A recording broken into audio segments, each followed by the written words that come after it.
Hi guys, welcome back to All Dolled Up. I'm going to do a quick tutorial for you today. I wanted to do a tutorial all about kind of radiant glowing skin, and then I woke up with this, which was unfortunate, but anyway, I suppose it's good for the purposes of this tutorial because I'll show you how I'm going to cover it. And I'm going to keep the rest of the makeup very neutral. It's a super hot day here today, so I don't want to have a lot of eye makeup on. It's all just going to melt and make me look like a trainee, so I'm not going to do that. So, and what I'm also going to do is I'm going to try and use as many products as I can that I haven't featured before. So I'm going to use different foundation and a few different kind of eye products and a few new brushes. Okay, so let's get cracking.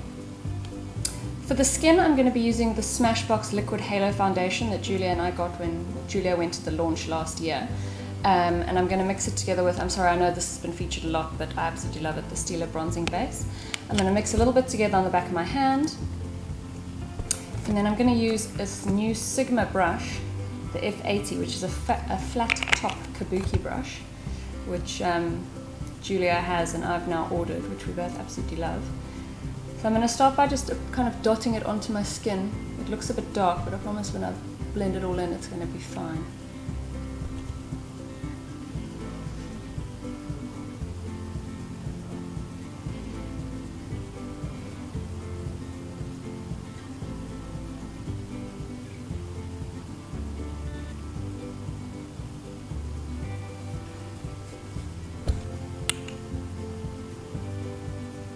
This brush has got beautiful soft bristles that are really densely packed together, so they really work well to buff the product into your skin, and you don't need to press particularly hard. I actually prefer kind of, and Julia told me this technique, to kind of skim it over the surface of your skin and push the product in, as opposed to buffing it like I would with the Real Techniques buffing brush.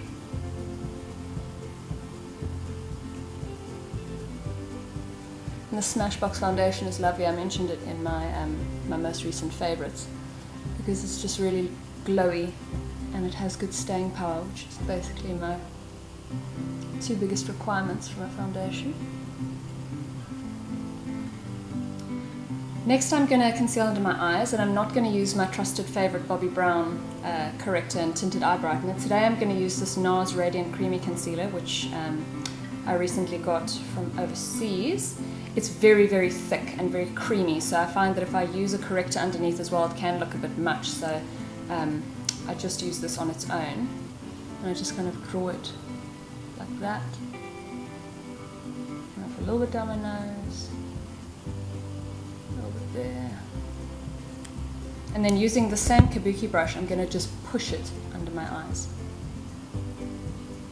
If you wanted something smaller, the Sigma P88 is the smaller Kabuki brush, and it's also more fitting for under the eyes. Next, I'm going to deal with this, and for that I'm going to be using this Mercier Secret Camouflage, which is my concealer of choice, and what I'm going to do is just mix the two colours together on a buffing brush and just kind of buff it around there, and hopefully that will help it vanish a little bit. I never thought of using a buffing brush for concealer until I watched a video from Wayne Goss, who is a male makeup artist, and he's got a YouTube channel, and he recommended this, and I have to say it's a really great way of concealing imperfections, because it just buffs the product around the edges and makes everything softer, whereas when I use a normal concealer brush, I find I kind of pat it on and then have to work around it, and it's just a lot more time consuming. This does everything in one easy step.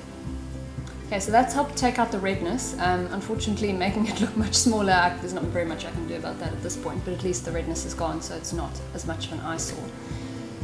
Now I'm going to just do some blush, and for that I'm going to be using the NARS Orgasm blush. The reason I'm using blush powder products as opposed to cream, because I usually do prefer cream products, is because I'm going to finish with a powder. And I found during the course of this week when I was playing around with these powders that if I put them on top of a cream formulation, it didn't look as good as when I put it over another powder, so that's why I'm using a powder instead of cream.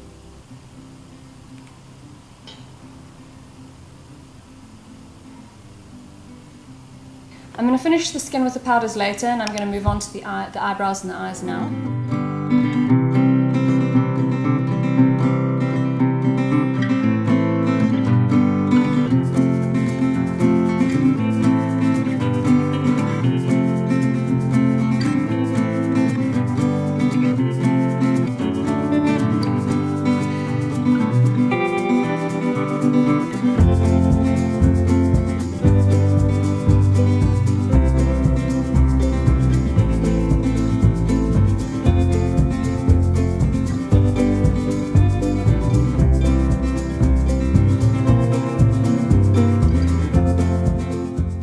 Right, now that I'm done with the eyes, I just want to quickly explain what I did.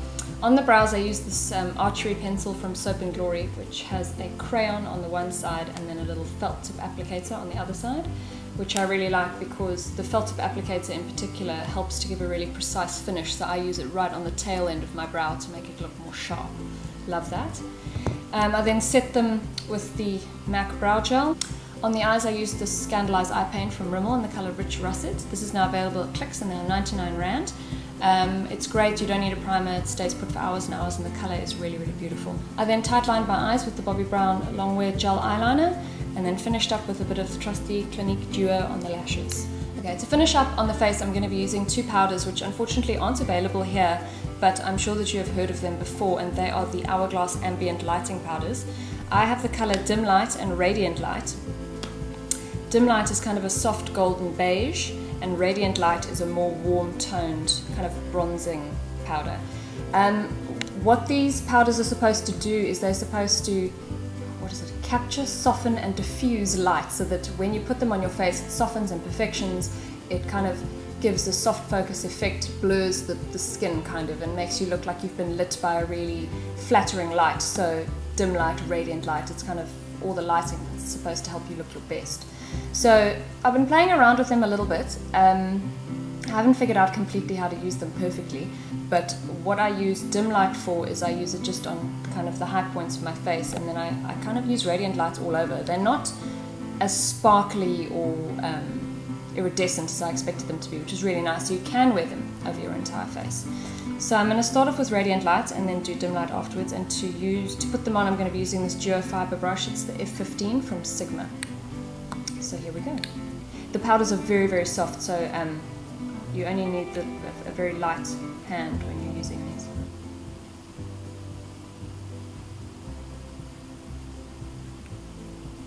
And they are also setting powders, so I'm going to use it to set my oil on my face. I wouldn't normally use something with any shimmer in it to set concealer over a blemish, but I'm feeling wild today.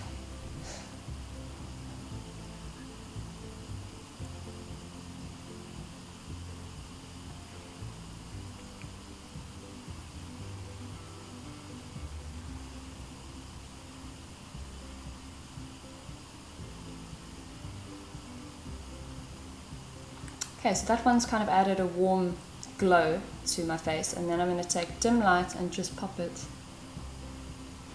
on the top of my cheekbones. This brush, by the way, from Sigma is beautiful. It's so soft and it picks up just the right amount of product. I would highly, highly recommend it.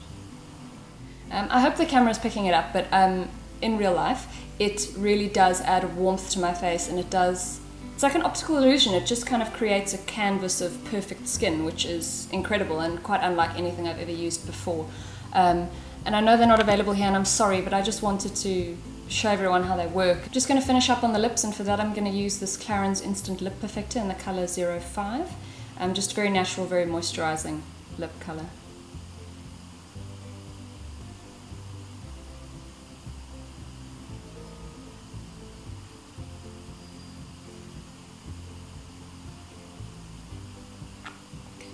That's it, we are done. That's my take on luminous, radiant skin and simple kind of summer face.